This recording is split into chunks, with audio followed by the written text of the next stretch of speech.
Hello, my friend, and welcome to Pro Wrestling Daily. My name is Aaron Machbitz. Let's talk about SummerSlam Night 2. Let's talk about reactions and reviews and what we have moving forward. Obviously, SummerSlam Night 2 absolutely bodied Night 1. It wasn't even close. Very similar to WrestleMania Night 1 and Night 2. It seems like this is done on purpose by WWE because they could have made SummerSlam Night 1 awesome.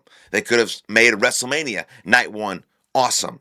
But they do it on purpose to make the show mediocre. Like, there were some great moments from WrestleMania Night 1 and from SummerSlam Night 1. SummerSlam Night 1 had some really good moments. Nick Aldis and Gunther, Io Sky and Liv Morgan. Brock and Oba was a good moment, but the match was very meh. CM Punk and Cody Rhodes, the match was very meh. But there were some good moments. They could have made the matches and the moments better.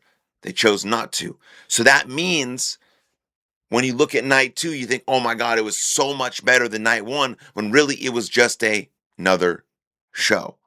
So yes, SummerSlam Night 2 was awesome. There was some fantastic moments. I mean, the show kicked off with the return of Kevin Owens. That's fucking sick, right? So now, Friday Night SmackDown, right, Night 1 had the return of Randy Orton.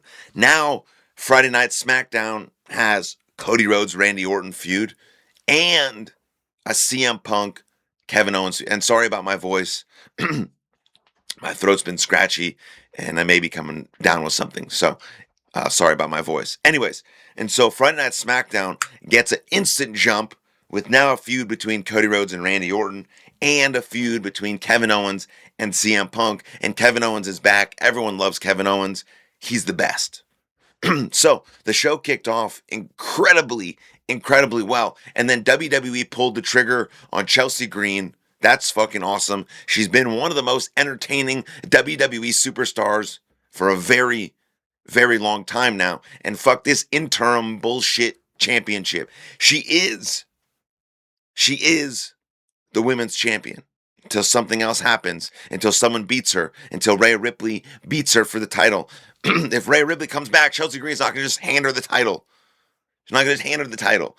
My voice sounds so weird. I don't like it at all. I do not like it at all. And so those moments were awesome. Dang.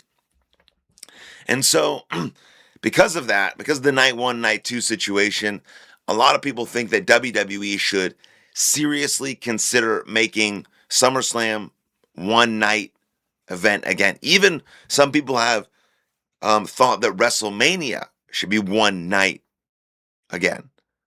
The show seems to just flow better with one night when it's stacked. A few more matches, a little bit longer card. Honestly, yeah, I don't know. I don't know. I don't want a 4-hour show, 5-hour show, a 6-hour show. I like Night 1 and Night 2. I kind of know at this point that Night 2 is going to be better. Overall, SummerSlam 2026, I thought was a much stronger show than WrestleMania 42 as a whole. Seth Rollins, Roman Reigns, absolutely crushed it. Match of the weekend, not even close. I thought Roman Reigns versus Seth Rollins was better than Roman Reigns versus CM Punk at WrestleMania. So maybe they're never going to consider one night again. That's never going to happen. But I'm saying people think they should consider it. Should they consider it? They should consider everything. They should consider everything to make the best shows possible. Will they? Most likely not, because they make too much money with 2 nights on ESPN and all this other stuff and selling tickets and blah, blah, blah, blah, blah, blah, blah. So, yeah. I mean, but one of the best moments we saw all weekend was Chad Gable. No one deserves it more. We saw a great moment with Nick Aldis, deserving that, earning that, having that WWE match. And then in Night 2, we see Chad Gable finally have this redemption arc with a tear in his eye, with his family right there. And he wins. Now, what kind of run will Chad Gable go on? That's going to be awesome. Because I think Chad Gable is a world champion in 2027 or 2028 if he can really capture this kind of lightning in a bottle that he's discovered via his luchador adventures. Chad Gable's the fucking man. And so that was one of the best moments of the weekend as well. I mean, there was moment after moment after moment on night 2. Kevin Owens, Chelsea Green, Chad Gable, match of the weekend, Seth Rollins, Roman Reigns. Amazing. Some Shield stuff. Amazing. Yeah, night 2 bodied it. Right? It's like,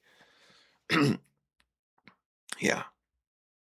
Still there's some glaring problems staring you at the face, right? The first 2 hours and 5 matches featured roughly only 48 minutes of in-ring wrestling, begging the question of why do the matches on the biggest shows of the year get the least amount of time? SummerSlam followed WrestleMania with the second night being better than the first night, but in the end, it was kind of a string of shows that follows a string of current TKO, branded PLEs that feels rushed, commercialized, soulless, and very little substance. So yes, WrestleMania Night 2, better. SummerSlam Night 2, better. But still not the best product they could produce. I just mentioned Chad Gable, and then he has to do the fucking beers with the root beer guy because they need to sell ads and commercials and all this bullshit. I feel like I can't even get fired up because my voice is so fucked. God bless. But you got to take the wins when you get them. And so SummerSlam Night 2 was a win. Was a win. And I'm excited to see where Seth Rollins goes because now he's lost, right? 14 years. He finally lost. Roman Reigns, new challenger, most likely going to be Obafemi, hopefully. Where's Chad Gable going to go? Is business going to pick up on Friday Night SmackDown? What's Chelsea Green's situation as quote-unquote interim women's champion? So there's a lot of good stuff moving forward. But as you know, TKO has been creating a very soulless product. And Triple H hasn't made compelling television in a very long time. So we'll see what happens. Overall, night 2, way better than night 1. Overall, SummerSlam was a good weekend with some really good moments. But I think kind of overshadowed by the over commercialization, the ad centered, soulless nature of the TKO product that is WWE. So let me know what you think in the comments down below. Like the video, subscribe to the channel, and I'll see you guys next time. Lots of love. Cheers, and hopefully my voice gets better.